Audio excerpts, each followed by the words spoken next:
আসসালামু আলাইকুম, শুভ বিকাল প্রিয় বিনিয়োগকারী ভাই বোনেরা। আশা করি সকলেই শারীরিকভাবে সুস্থ আছেন এবং ভালো আছেন। মার্কেটের এই উত্থানেও আমরা মার্কেটের আপট্রেন্ড স্টকের সংখ্যা দেখতে পাচ্ছি মাত্র 90টি। এটি অত্যন্ত দুঃখজনক, কিন্তু এর পেছনে কিছু কারণ রয়েছে যেগুলো আমরা হয়তো অনেক সাধারণ বিনিয়োগকারী জানি এবং অনেকেই জানি না। তো যেই কারণটা মূলত মার্কেটের এই সময়ে এসে আপট্রেন্ড স্টক পজিটিভ মার্কেটে কম, তার মূলত প্রধান যে কারণ সেটি হচ্ছে ইপিএস সংক্রান্ত একটি বিষয় রয়েছে। আপনারা সকলেই হয়তো জানেন যে এই মুহূর্তে অনেক কোম্পানি তাদের কোয়ার্টারলি ইপিএস প্রকাশ করছেন। একই সঙ্গে অ্যাডজাস্টমেন্ট অর্থাৎ মাসের শেষের দিকে আমরা অবস্থান করছি। এই জায়গাতে মার্কেটে অ্যাডজাস্টমেন্টের একটা সমস্যা রয়েছে, যেটি আমরা সব সময় দেখি মাসের শেষে হয়ে থাকে। তো যার কারণে এখন এই মুহূর্তে মার্কেটের আপট্রেন্ড স্টকের সংখ্যা মার্কেট পজিটিভ থাকা সত্ত্বেও খুবই সামান্য। তবে সব থেকে আসার কথা এবং যেটার উপর ডিপেন্ড করে মার্কেট সামনের দিকে ভালো করবে সেই জায়গাটা কিন্তু মার্কেট তৈরি করে ফেলেছে এবং মার্কেটের টার্নওভার সেটি কিন্তু বৃদ্ধি হচ্ছে। আমরা গত দিনের যে লেনদেন দেখেছিলাম 956 কোটি টাকা, সেখান থেকে লেনদেন কিন্তু আজকে 1026 কোটি টাকা লেনদেন হয়েছে। এটা খুব ভালো একটা সাইড মার্কেটের জন্য এবং সেখানে প্রায় 80 কোটি টাকার মতো লেনদেন হয়েছে। মার্কেটের ওপেন থেকে মার্কেটের হাই হয়েছিল 5327, অর্থাৎ সেই জায়গাতে মার্কেট আমরা দেখতে পাচ্ছি যে 19 পয়েন্টের মতো ডাউনে এসে ক্লোজ করেছে এবং মার্কেটের ডে ডাউন কিন্তু 5303-এ ছিল।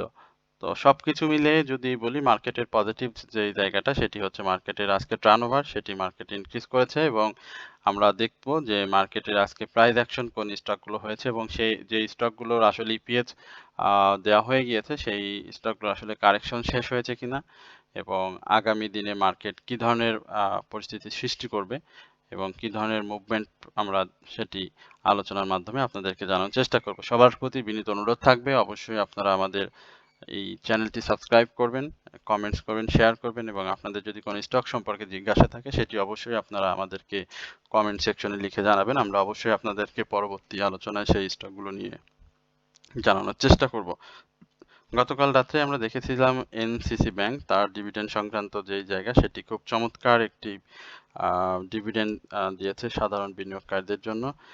সেই জায়গাতে একটা 14 টাকা 30 পয়সার শেয়ার সেখান থেকে 3 টাকা ইনক্রিজ করেছে, অর্থাৎ দেখেন 17 টাকা প্রাইস অ্যাকশন 3 টাকার প্রাইস অ্যাকশন করে সেই এখন যে জায়গাতে অবস্থান করছে এবং যে প্রাইস অ্যাকশনটি স্টকটি ছিল সেই জায়গাতে স্বাভাবিকভাবেই আজকে এটি ভালো করবে সেটা আমরা সকলে অনুমেয় ছিল এবং 17%-এর মতো সাধারণ বিনিয়োগকারীদের ক্যাশ দিয়েছে। এটা কিন্তু অসম্ভব রকম এবং সেটা এখানে এসে থামেনি।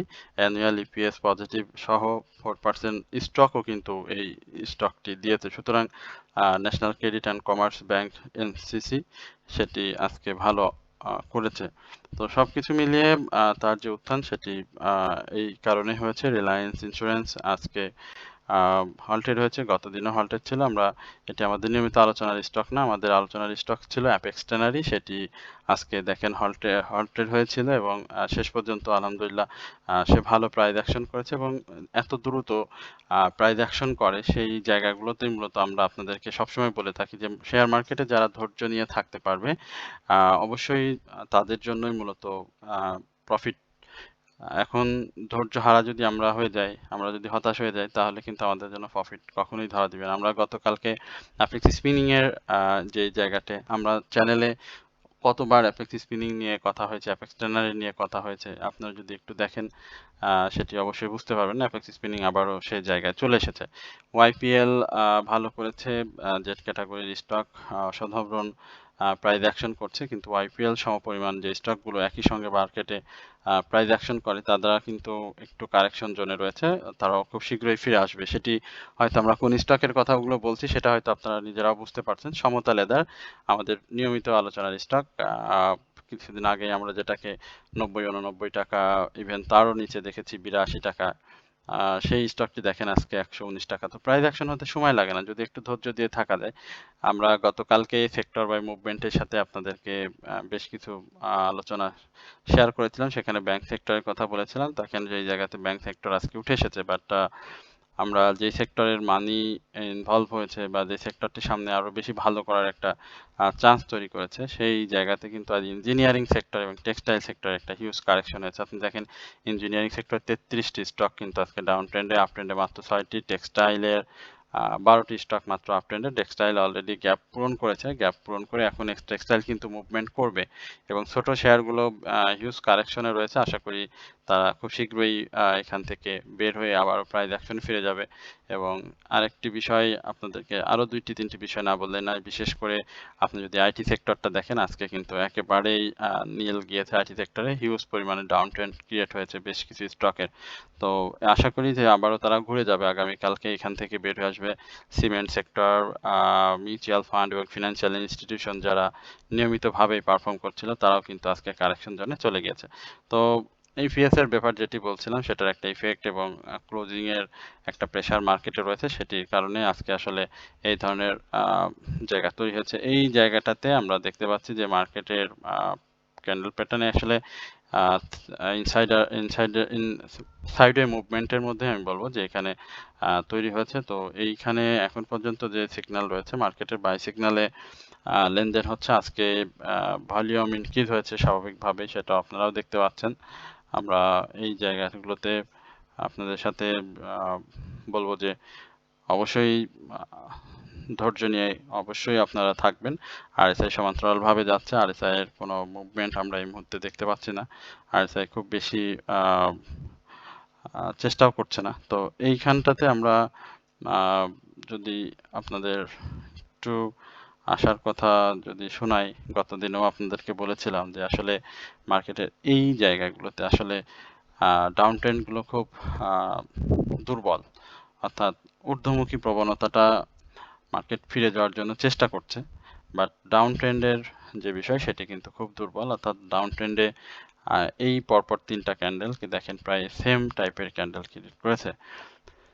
আশা করি এই জায়গাটাতে মার্কেটের আগামী দিনে একটা মুভমেন্ট আমরা পাবো ইনশাল্লাহ, এবং এই মুভমেন্টে অবশ্যই এখানে যে ইনভার্টেড হ্যামার, আমি যেটি বলবো যে এখানে ঊর্ধ্বমুখী প্রবণতার একটা নির্দেশ দেয় এবং ক্যান্ডেলের উপরে যে খুব বেশি শ্যাডো রয়েছে, দেখেন এই জায়গাগুলোতে শ্যাডো কিন্তু অনেক বেশি ছিল, বা এই জায়গাগুলোতেও শ্যাডো কিন্তু অনেক বেশি, বাট এই জায়গা এবং এইটা এবং এই ক্যান্ডেলটা প্রায় সেম ক্যান্ডেল একটা মুভমেন্ট তো হয়েছে। তবে এই জায়গা যেহেতু মাসের শেষের দিকে, সেহেতু সেই শক্তি নিয়ে মার্কেটের হয়তো আমরা মুভমেন্ট, ইন্ডেক্সের মুভমেন্ট দেখবো না, বাট স্টকগুলোর ডিভিডেন্ড সংক্রান্ত যে ইস্যুগুলো রয়েছে সেই জায়গাটা থেকে বের হয়ে আসার সাথে সাথে মার্কেট কিন্তু ভালো মুভমেন্টে ফিরে যাবে। সুতরাং আপনাদের কাছে যে স্টকগুলো রয়েছে সেই স্টকগুলো অবশ্যই আপনারা ধরে রাখবেন, হোল্ড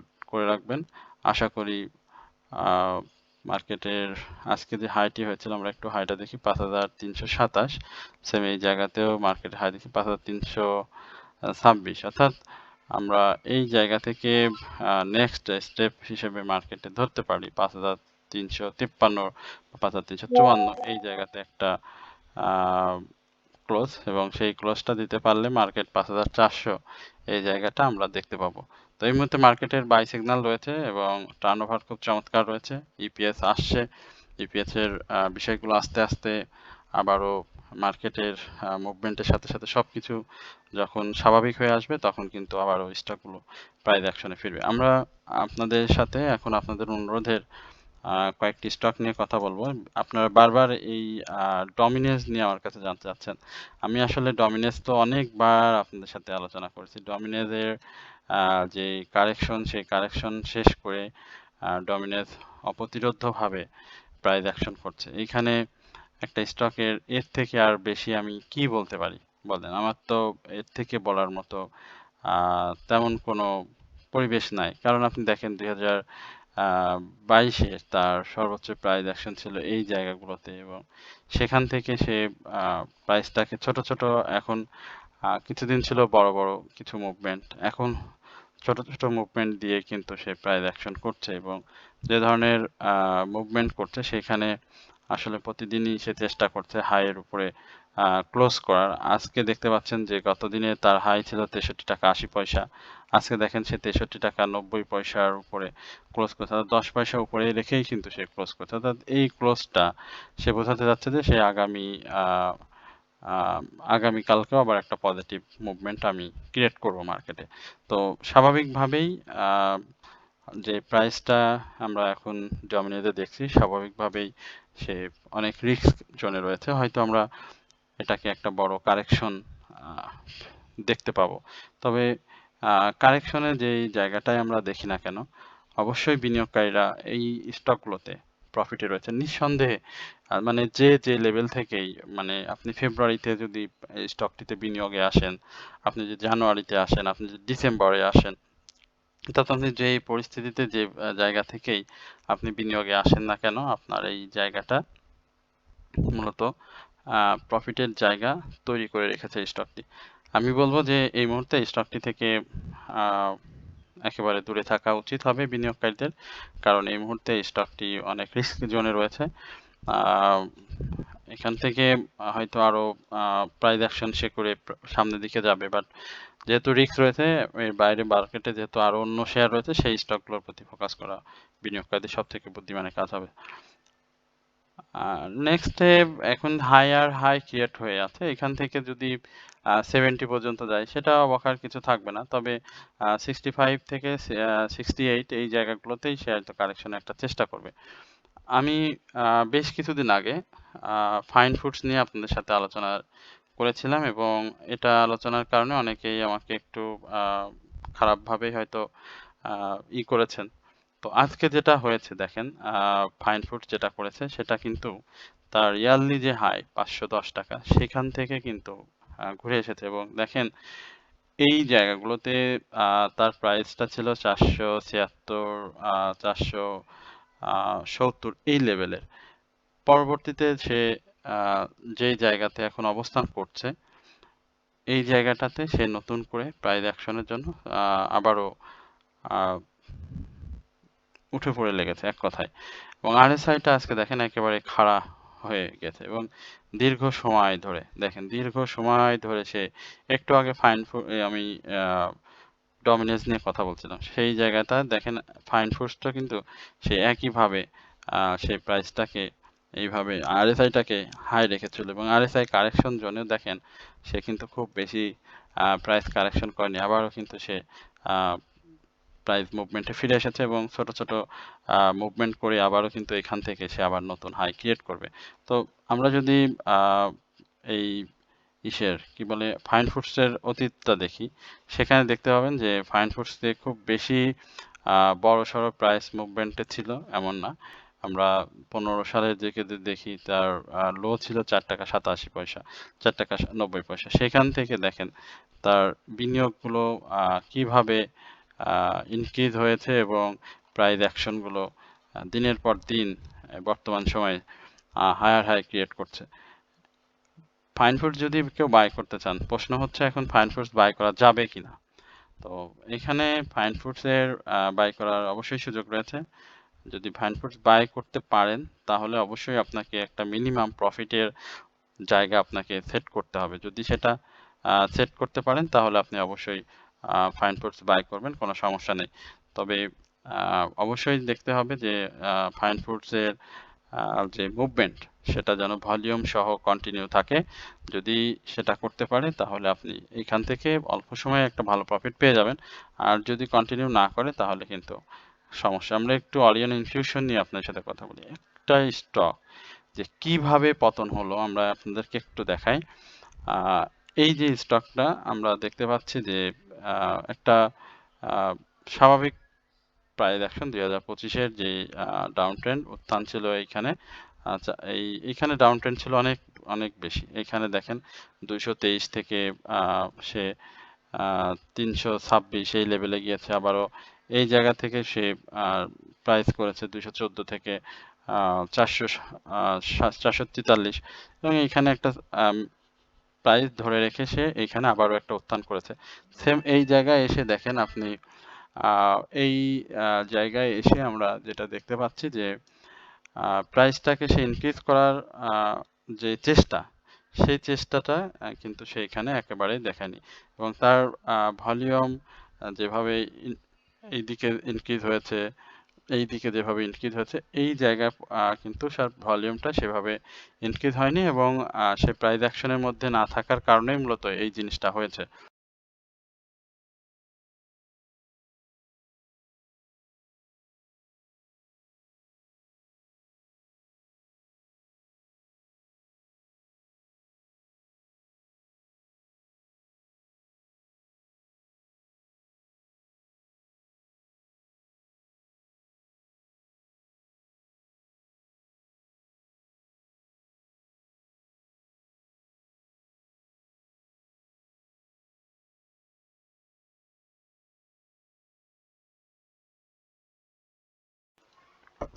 অরিয়ন ইনফিউশনের এখন আসলে ডিভিডেন্ড ইপিএস সংক্রান্ত বিষয় সামনে চলে আসে, যার কারণে সে এই ধরনের ডাউন ট্রেন্ডের ব্যাপারটা খুব সামনে নিয়ে আসছে। কারণ এর আগে আমরা মেজর সাপোর্ট যেটা দেখেছিলাম, এই দেখেন এখন কিন্তু সেই সাপোর্টগুলোর কাছাকাছি অবস্থান করছে, যে জায়গাটাতে তার লো ছিল 304 টাকা, এখন 302 টাকা, সেই জায়গাটাতে কিন্তু সে অবস্থান করছে। আজকেও সে যে লোটা করেছে আপনারা দেখেছেন 306 টাকা।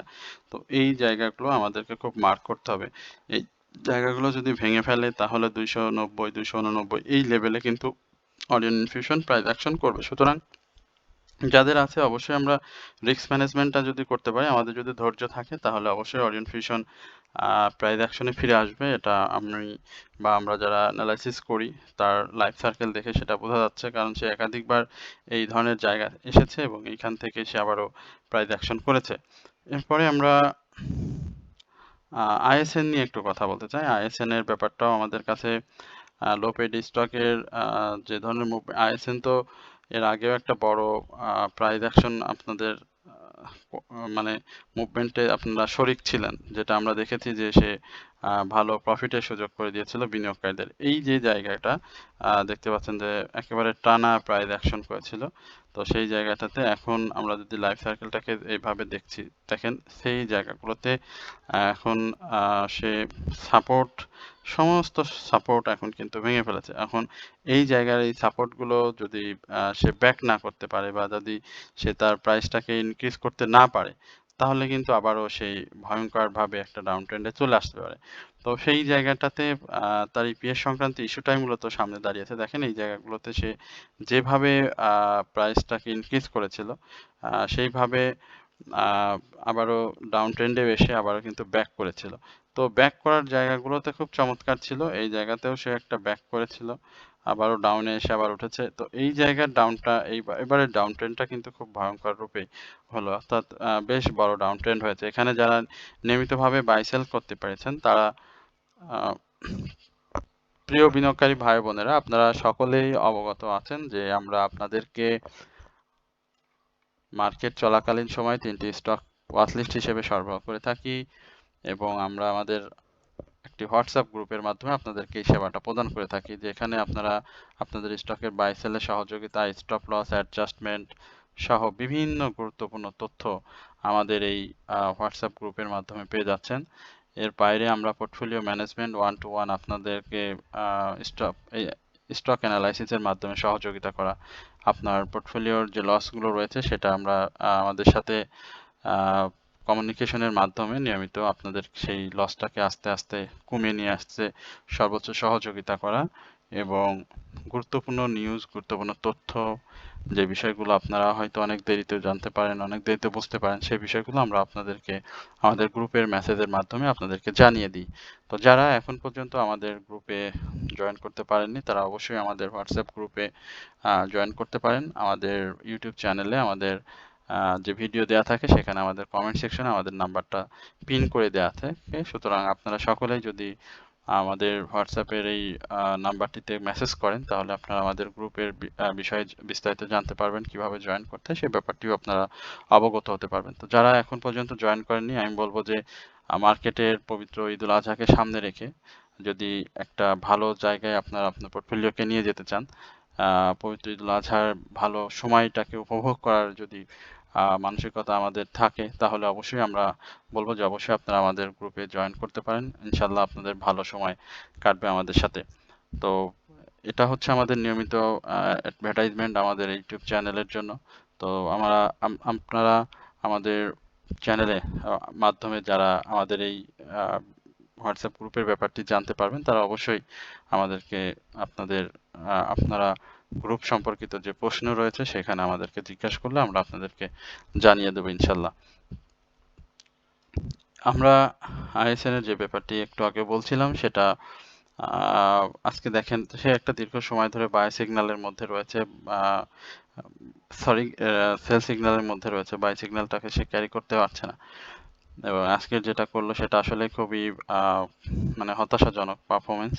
এর আগেও আমরা যদি তার এই ধরনের ডাউন ট্রেন্ড দেখি, সে এখান থেকে একটা বড় সেম ক্যান্ডেলের মাধ্যমে কিন্তু আবারও একটা ব্যাক করেছিল, এবং সে এখানে 3 ইনসাইডের ডাউন ট্রেন্ড ক্রিয়েট করেছিল, এখানে 3 ইনসাইডের ডাউন ট্রেন্ড ক্রিয়েট করে কিন্তু আবার এখান থেকে ঘুরে আসার যে সম্ভাবনা সেটা রেখেছিল। তো এর আগেও আইএসএন এই জায়গাগুলো থেকে আসলে ব্যাক করেছে, এবং আমি বলবো যে আইএসএন এর সার্বিক পরিস্থিতি যদি বলতে হয়, যে আসলে এই স্টকটা এই লেভেলগুলোতে বছরে বিভিন্ন সময়, অতীতে বিভিন্ন সময় সে ছিল। তো যদি এবারও ভালো করে তাহলে অবশ্যই সেটা বিনিয়োগকারীদের জন্য অত্যন্ত পজিটিভ হবে, কারণ এখানে আমি মনে করি যে স্টকটি সেই সম্ভাবনা রয়েছে বিনিয়োগকারীদের হাতে বা সাধারণ বিনিয়োগকারীদের হাতে খুব বেশি শেয়ারও নাই।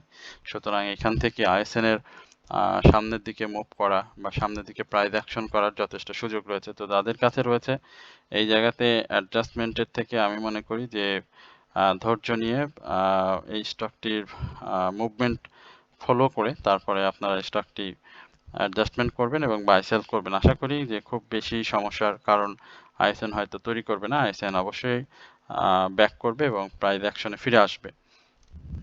বিডি থাইফুড নিয়ে একটু কথা বলতে চাই। এটা আমাদের নিয়মিত আলোচনা করেছিলাম আপনাদের সাথে। খুব ভালো অবস্থানে আজকে চলে গিয়েছে, কারণ দিনের শুরুতেই আমরা দেখেছি স্টকটি বেশ ডাউনে ছিল, একসময় 40 পয়সা পর্যন্ত নেগেটিভ হয়, সেখানে আমরা দেখেছি যে 17 টাকা 70 পয়সা এই লেভেলে কিন্তু সে তার ডাউন ট্রেন্ড ক্রিয়েট করে, এবং সর্বশেষ দিন শেষে কিন্তু 18 টাকা 70 পয়সা ক্লোজ করে।